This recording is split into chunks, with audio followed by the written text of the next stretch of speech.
You are listening to The Diary of a Wannabe Writer, presented by Richard A. Boxshall, in which I chronicle my life and attempts to become a professional writer by, doing some writing daily, hopefully.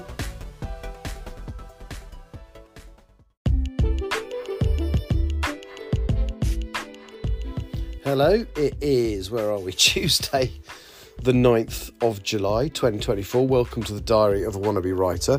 Although I'm not doing a huge amount of writing today, excuse me, because I'm working today and it's actually a night flight. So I start work at 8:30 this evening and we take off.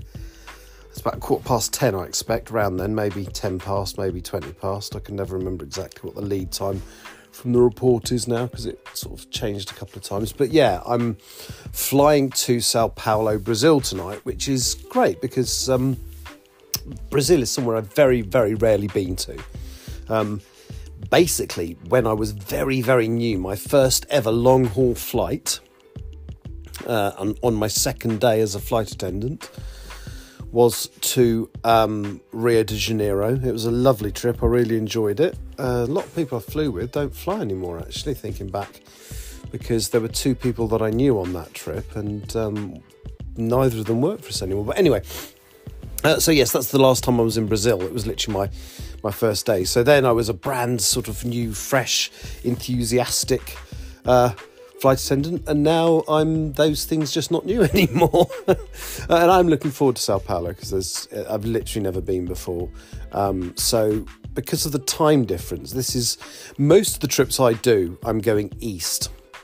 Therefore, we gain time. So, for example, Singapore, we fly overnight, and instead of landing in the morning, we land in the evening because they're 8 hours ahead. But Sao Paulo is 4 hours behind. So, what we'll actually do is we'll take off in the evening, but land in the morning, which is good because basically we'll get all of that day. I mean, I'll have to have a little sleep because I've been up all night. But I think we land at the equivalent of about 6 in the morning, so I can get to the hotel, have a few hours sleep, and then a whole of the rest of that day, plus the whole of the following day, and then we fly home overnight on the day after that. So I could almost make it feel like 2.5, 3 days if I wanted to. Being me, I haven't actually researched what I can do in Sao Paulo yet.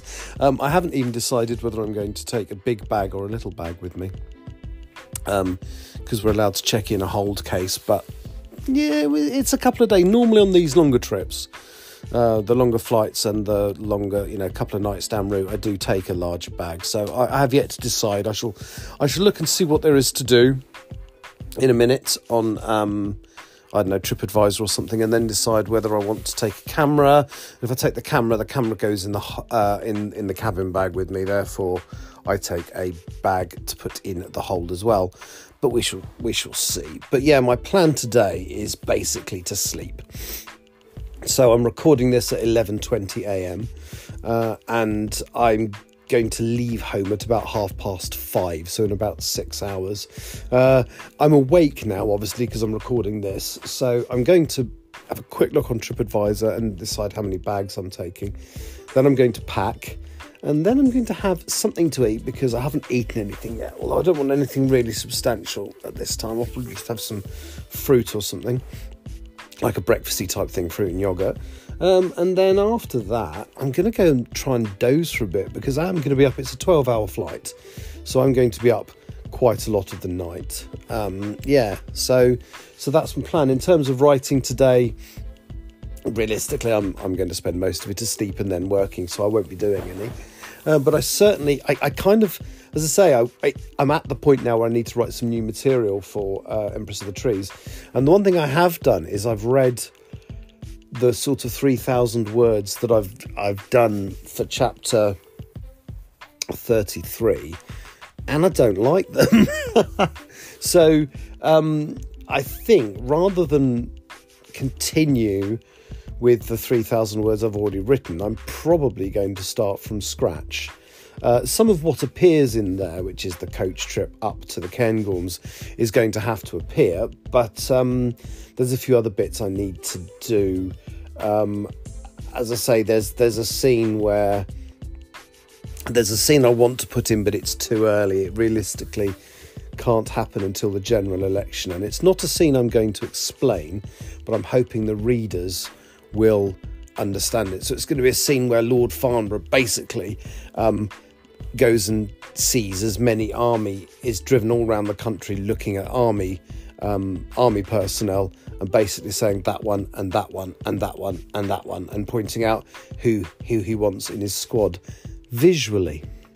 Why might he be doing that, guys? Now, obviously, if you know the story, hopefully by that point you'll have a fairly good idea what he's up to, and you also know that could be bad news for our heroes, because basically he can see who are Yakunda, which are people of a good soul. That doesn't mean they can't fight in the army and be good fighters. Adrian Vickers, one of my main characters, is a Yakunda, but he's in the army. But what it does mean is that the spirits of the trees, the Skult, not the spirits of the trees, but the incarnations of the trees that they can release to defend themselves if need be, the Skult, will not attack them because they are sworn to, well, they are created to protect Yakunda. So it means that our good guys think they're going to basically be able to defend themselves using this squad of creatures that descend from the trees, and the creatures will just appear there and go, no, can't kill them. But I won't explain that bit. I'll just have Farnborough making these selections. But that's a scene, as I say, that scene can only happen after the general election and after Carl Tucker has become Prime Minister, which is in a few days' time, because there's lots of proverbial shit going to hit the fan when that happens. The first thing is that Corporal Barrera is going to basically be told he's no longer to protect Ronnie, in fact he's to kill her. And they've already been given orders that if the government changes and they are given orders to harm her or not protect her in any way, they are to ignore them. And of the squad of 6, only 1 is going to obey those orders, and the others are going to turn on Ronnie. So that's going to be interesting to write. But that also cannot happen until the general election has happened. But then that can be soon. That can be very, very soon. But anyway, I'm just waffling on about future stuff that I haven't had a chance to write yet. So that's me. Next time you hear from me, I should be in Brazil. Thank you for listening. Take care. Bye-bye.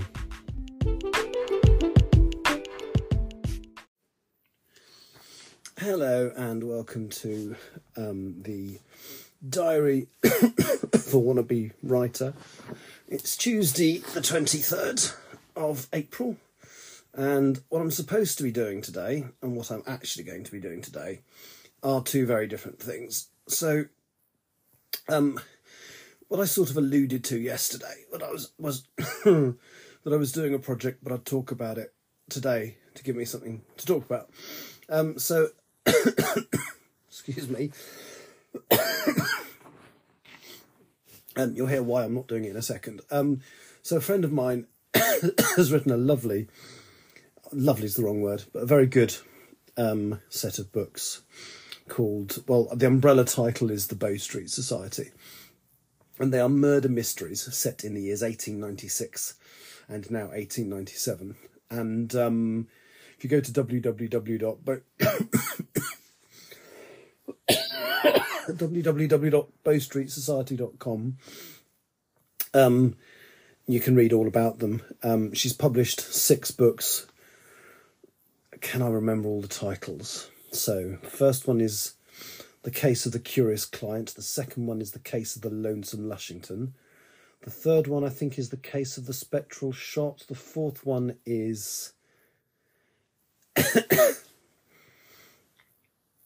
I can't remember. It's all set in a hotel. The fifth one is called The Case of the Maxwell Murder, and the sixth one is called The Case of the Pugilist or Pugilist's Ploy. And they're very good. As I've said before on any interviews and bits and pieces I've done about them, murder mysteries are not my genre at all. Don't like them normally, but they're so well written. And there's, as well as the individual mysteries in each book, there's an ongoing conspiracy which is exceedingly interesting throughout the series. So I'm now on the writer T.G. Campbell, Tani's beta reading team. So I have pre-read books 5 and 6, and I'm on the team to do number 7 as well when she's finished writing it. My side hustle, it's not a hustle at all. My side project at the moment, it's not even a side project, something I'm doing for Tiny, is she wants to do audiobooks of them. So I've agreed to be the narrator for the series, and we are recording book 1 as we speak. So it's now Tuesday. We spent Saturday and Sunday recording.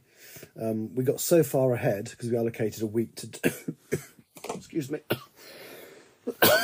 We allocated a week to do it, and God, brain's gone blank after that. We allocated a week to do it, and got almost 2/3 of the book done in the first 2 days. We both had stuff we could be doing yesterday on Monday, so we decided to have the day off. And I'd had a bit of a cough on Sunday and wasn't feeling great, and a bit of a sore throat. It wasn't too bad this morning, but this afternoon it's just got worse and worse and worse. And now I've got a headache and I feel very warm and I've got a sore throat. So I've probably got a cold or worse. I will do a COVID test later on. But anyway, so I probably won't be recording today. We've got until the end of the next weekend to do it. And we've probably only got another 2 days left where we need to record. But we're hoping to get it all done by Wednesday, Thursday. Well, we still could, depending on how I feel. But I'm doubting I'm going to do it today. I don't think it'd be very sensible. But anyway, so that's the project I'm working on at the moment. I am doing the narration for these audiobooks. Now the books are, Tani has 3 actors doing the dialogue for the characters in the book. She's got, and I can't remember all of their names, so I'm not going to name any of them. I remember some of them, but because I can't remember any, I won't name any. But basically she's got 3 actors, one doing the male voices, one doing the female voices, and a third Canadian actor doing the Canadian male character, Dr. Weeks. Canada is a very distinct accent, and it is subtly different from the US, but I think it takes a Canadian to know how a Canadian speaks, and to make it sound authentically Canadian. So yeah, she's employed a Canadian actor to play that part. So I'm recording all the linking narration, so which is obviously a large majority of the audio. It's going to be a lot of fun for her to edit. But so yes, we're spending the next few days recording the audio for the case of the curious client. As I say, we finished on, I think the next page I need to start on is page 204. If you've got a physical copy, it's chapter 20 of the 3rd edition that we need to record next. So yeah, it's going very well. But I don't think I'm going to be in a state to do it today, to be honest. I have messaged her, but she hasn't seen the message. Well, I messaged her yesterday, actually, but she hadn't seen the message when I went to bed, so I'm hoping she doesn't download this. And this is the way she finds out that I'm not coming today. But I very much doubt that I am, because I feel absolutely lousy. And as a result, I would like to do a writing stream today, but I suspect I'm just going to sit in bed and die.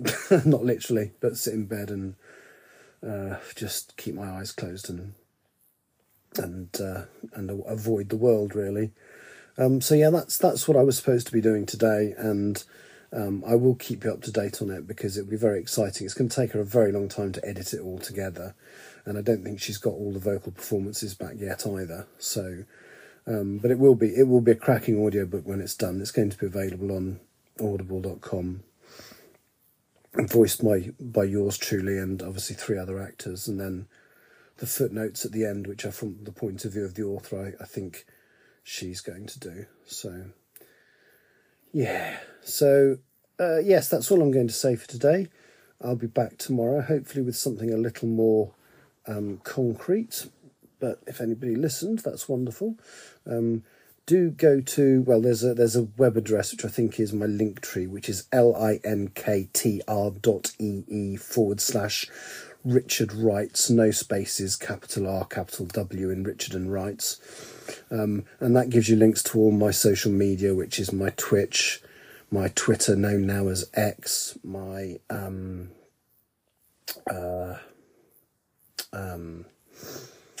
what's it called?